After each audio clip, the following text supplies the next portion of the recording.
Mana shu yerda qurilishimizga borki, nimaga ketayotgan bo'lsa, vassasigacha hamma narsasi Poloniyadan bo'lyapti.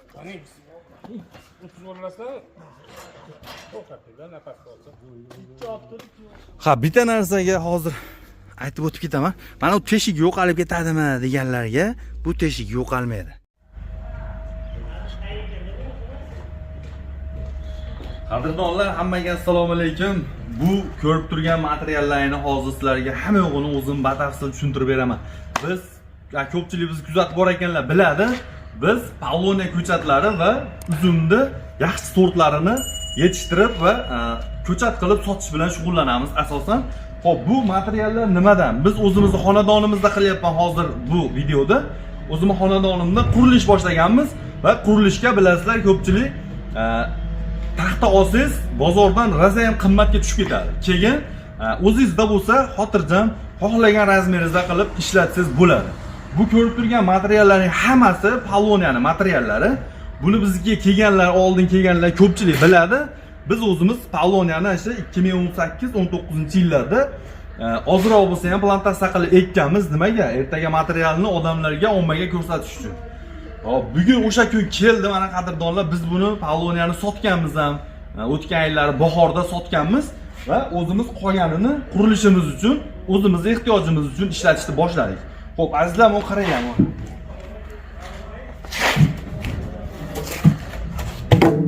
Mana pishiqligi. Poloniyani materiali любой materialga, sasnaga, boshqa o'zimiz mahalliy teraklarga bemalol raqobat qilaveradigan sifatli zo'r material beradi. Buni isboti mana ko'rib turibsizlar. Xo'p, mana shularni larambadan chiqartirganmiz. Yengilligini qaranglar. Bular bu materiallarni biz to'sin qilib chiqarganmiz. Azizlar, kommentariyaga yozib ketinglar, bozorda mana bunaqa to'sin olsangiz nechta pul bo'ladi? Bitta kommentariyaga bilganlar yozib ketasizlar. Bular 2 metrlik to'singa chiqarilgan. Keling, buni ko'rsataylik. Mana bu ham bor. Yengilligini qaranglar. Ustalarga ham endi bundan baqa qiyin bo'lmaydi, chunki mashina usta shogirdiga olib kelsa, bitta shogird o'zi ham ko'tarib ketaveradi. Hop, qadrdonlar, mana bu 4 metrlik 4 metrlik to'sin mana. Agar mana shunaqani bozorda oladigan bo'lsangiz, nech pulga olasiz va bilganlar kommentariyaga yozib ketinglar. Qaranglar yengilligini. Buni puxtaligi uchun, sinovdan o'tganligi uchun biz o'zimizning xonadonimizga bu tarafga qurilish qilyapmiz.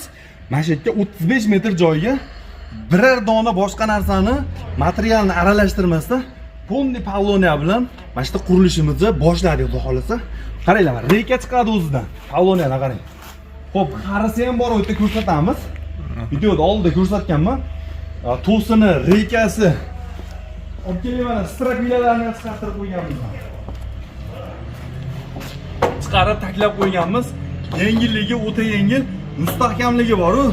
Men bitta eshikron qilganman-da. Eshikron qilganimga 3 yil bo'lyapti. Buni o'sha paytda qilganimda mijozlarga ham ko'rsatganman, uyimizga kelgan. O'sha rom hozir ham turadi, qo'yilgan yo'q. Bu bizga pakaz uchun, kelganlarga ko'rsatish va isbotlab berish uchun hozir ham uni o'rnatganim yo'qman. Qachon o'sha paytida qilganimda qanaqa sostoyaniyada turgan bo'lsa, hozir ham xuddi o'sha sostoyaniyasini yo'qotgan yo'q. Yomg'irda, issiqda, sovuqda, hamma narsada, hamma iqlimda, Qashqarda turgan narsa hozir bir chekkaga olib qo'yamiz. Buni video davomida ko'rsatib o'taman. Azizlar, bizda Poloniyani ko'chatlari sotish boshlangan. 1 yoshlik ko'chatlarini 1 metrdan to 5 metrgachalik bo'lgan ko'chatlari hozir bizda sotuvda bor. Hop, bu Poloniyani sortlari bo'ladi, azizlar. Bilmaganlarga yana bir qator aytaman. Endi buni hozir ko'pchilik bilib bo'ldi. Poloniyani bular bizdagilar issiqqa, sovuqqa chidamliligi sal boshqa sortlarga nisbatan ortiqroq. Poloniyani M1 sorti hisoblanadi bu. Albatta, O'zbekistonda iqlimiga zo'r tushadigan sortlardan bittasi. Xo'p, buni hozir qurilishimizga aytib o'tganimdek, Poloniyani hattoki vassasi bor-ku, cho'rniy vassasi. Ashungacha shu Poloniyani o'zidan chiqqan material bilan biz qurilishimizni boshladik. Bu xolasa qurilishimizga yetarli materiallarni plaramadan chiqartirib kelib olganmiz va ustalarimiz xudo xolasa joy-joyiga qo'yib, o'rnatib, qurilishni boshlashdi. Qadrdonlar, bitta narsa borki, buni kelajakda kimga sotamiz, nech pulga sotamiz degan savollar bo'ladi-da. Xo'p, bunga savollaringga javob oddiy o'zingiz uchun. Misol 100 ta ekkan bo'lsangiz, o'zingiz uchun qurilish qilsangiz ham katta qurilishingizni bemalol 1 so'msiz o'zingizdan chiqadigan narsa bo'ladi. Buni hattoki ustumga foydalansa ham bo'ladi. Biz endi nimamizni orasi uzoqligi uchun asbest turbalardan foydalanganmiz. Ustumlari uchun qolgan narsalari polni chorniy vassasigacha, chorniy regasigacha hammasi Poloniyaning materialidan chiqyapti. Qadrdonlar, bitta narsaki, bo'lmaydi degan odam bo'lmaydi deb turaveradi. Undan ko'ra harakat qilish kerak, ekish kerak. Ham ekologiyaga foydasi bor Poloniyaning. Ham buni gulidan asal olsa bo'ladi. Asallari boqadiganlarga-da. Keyin mabodo misol o'zingizga qurilish boshlasangiz, qurilish qilmoqchi bo'lsangiz, mana xuddi shunaqa qilib, polni hamma narsasini o'zingizdan chiqarib, qurilishingizni boshlasangiz bo'laveradi, azizlar. Ekranda raqamlarni qo'yib qo'yaman. Aytib o'tganimdek, 1 yoshlik ko'chatlari bizda 1 metrdan 5 metrgacha holatda bo'lganlari bor sotuvda. Dastavkalarimiz O'zbekiston bo'ylab imkon qadar yetkazib berishga harakat qilamiz. Bemalol aloqaga chiqaverasizlar. Salomat bo'ling. Mana o'sha aytib o'tgandek, chorniy vassasi, chorniy rekasi bundan Poloniyadan umuman atxot chiqmaydi. Mana shunaqa qilib atxotlarini ham mana chorniyga bemalol ishlatasiz. Mana shu chorniyni ham hozir bozorda o'zimni bilishim 20 ming, 25 ming sotishyapti. Eng arzoni ham 25 ming sotyapti. Agar shuncha chorniy vassa olsangiz, nech pul bo'ladi? Bir kommentariyaga yozib ketinglar.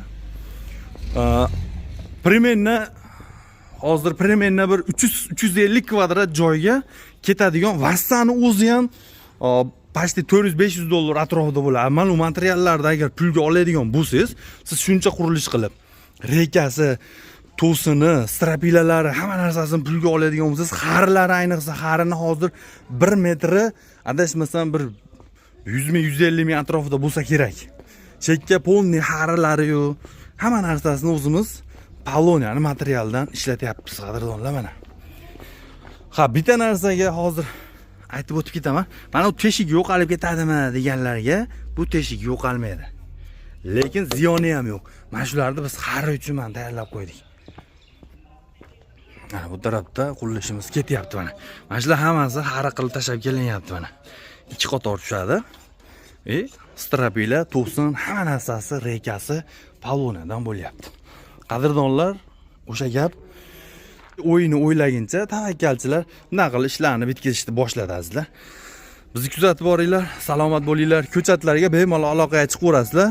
Biz sizlarda xizmatlarini chiroyli qilib bitkazib beramiz. Dastavkalarni O'zbekiston bo'ylab qilib beramiz, imkon qadar hamma viloyatlarga. Aloqaga chiqaverasizlar mana. Mana xari olib qo'yilyapti mana. Poloniyaning xarisi. Xari soma kattaligi jalog'irroq ekan.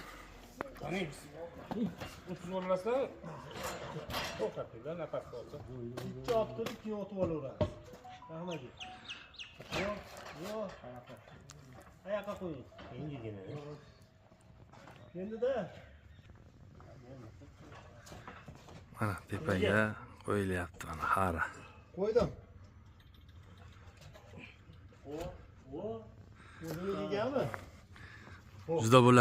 Juda bo'lar ekanda mana. Urib qo'ying menga, ona teshing. Ya yopishdi, naryoqda bor xolos. Yana. Mana shunaqa bo'lib tushadi, zo'r bo'lib. Uravering.